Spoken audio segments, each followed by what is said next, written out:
हम अंधेरे को सामान्य मान लेते हैं। मानव आंखों के लिए रात एक खाली कैनवस है जिसमें कभी कभी रोशनी के रत्न टिमटिमाते हैं। हमें ये काव्यात्मक लगता है, हमें ये शांतिपूर्ण लगता रहा, लेकिन सदियों तक यह अंधेरा एक बदनामी थी। वैज्ञानिक सोच के लिए रात के आकाश की कालिमा एक गणितीय असंभवता थी। हमारी वास्तविकता की समझ में एक बुनियादी गलती थी। 1823 में हाइनरिक विल्हेम ओल्बर्स ने एक समस्या को स्पष्ट किया जो आगे चलकर ब्रह्मांड विज्ञान को परेशान करने वाली थी। ये दिखने में बहुत साधारण है।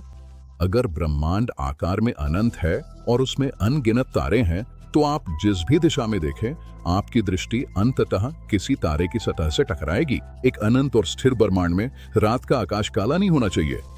ये एक समान तेज आग की छत की तरह होना चाहिए जो सूरज की सतह जितनी चमकदार हो। यही है ओल्बर्स का विरोधाभास।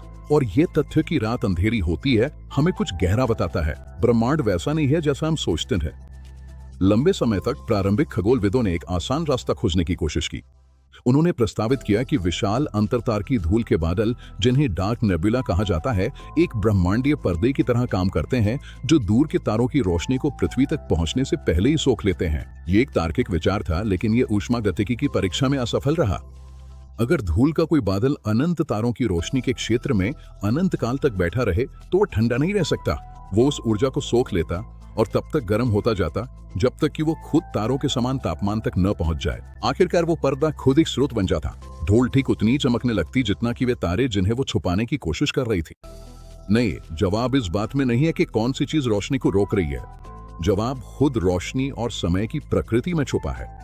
इस विरोधाभास को हल करने के लिए हमें सबसे पहले शाश्वत ब्रह्मांड की धारणा को छोड़ना होगा। अब हम जानते हैं कि ब्रह्मांड की एक उम्र है, लगभग 13.8 अरब साल। रोशनी अस्तित्व में सबसे तेज चीज है जो लगभग 2,99,792 किलोमीटर प्रति सेकंड की रफ्तार से चलती है। लेकिन इतनी चौंका देने वाली गति के बावजूद ये तात्कालिक नहीं है।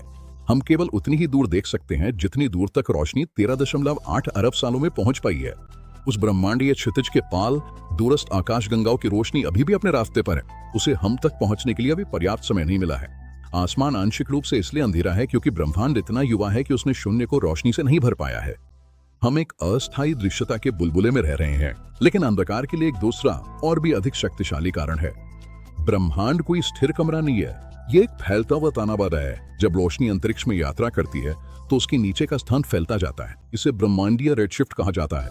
जैसे जैसे रोशनी की तरंगदैर्घ्य फैलती है, उसकी ऊर्जा कम हो जाती है। सबसे दूर, सबसे तेज दूर जा रहे तारों से आने वाली दृश्य प्रकाश इतनी अधिक फैल जाती है कि वो पूरी तरह से दृश्य स्पेक्ट्रम से बाहर हो जाती है। ये इंफ्रारेड में चली जाती है और अंततः रेडियो तरंगों के क्षेत्र में पहुंच जाती है।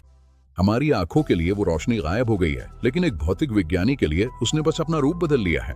ये है अंतिम खुलासा। आसमान वास्तव में काला नहीं है। अगर आप दुनिया को वैसे देख पाते जैसी वो सच में है, तो आपको एहसास होता कि रात का हर इंच इस समय एक भूतिया एक समान रोशनी से चमक रहा है। यह ब्रह्मांडीय माइक्रोवेव पृष्ठभूमि यानी CMB, ये खुद बिग बैंग की चमक का अवशेष है। ये ब्रह्मांड की सबसे पुरानी रोशनी है जो समय के शुरुआत के 3,80,000 साल बाद छोड़ी गई थी। जब यह रोशनी पहली बार निकली थी तब यह किसी तारे की सतह जितनी गर्म और चमकीली थी। लेकिन 13 अरब साल से भी ज्यादा ब्रह्मांडीय विस्तार के दौरान ये 1000 गुना से भी ज्यादा फैल चुकी है। अब ये केवल 0 से 2.7 डिग्री ऊपर तक ठंडी हो चुकी है। रात के आसमान का अंधकार हमारी जैविकता का एक भ्रम है। हम एक खालीपन देखते हैं क्योंकि हम शुरुआत की गर्मी को देखने में असमर्थ हैं। हम ऐसे ब्रह्मांड में रहते हैं जो अपनी ही रचना की अग्नि से चमक रहा है। एक ऐसी अग्नि जो इतनी पतली फैल चुकी है कि अब वो रात की खामोशी बन गई है। हम किसी खाली शून्य में नहीं देख रहे, हम अतीत में देख रहे हैं और अतीत हर जगह है।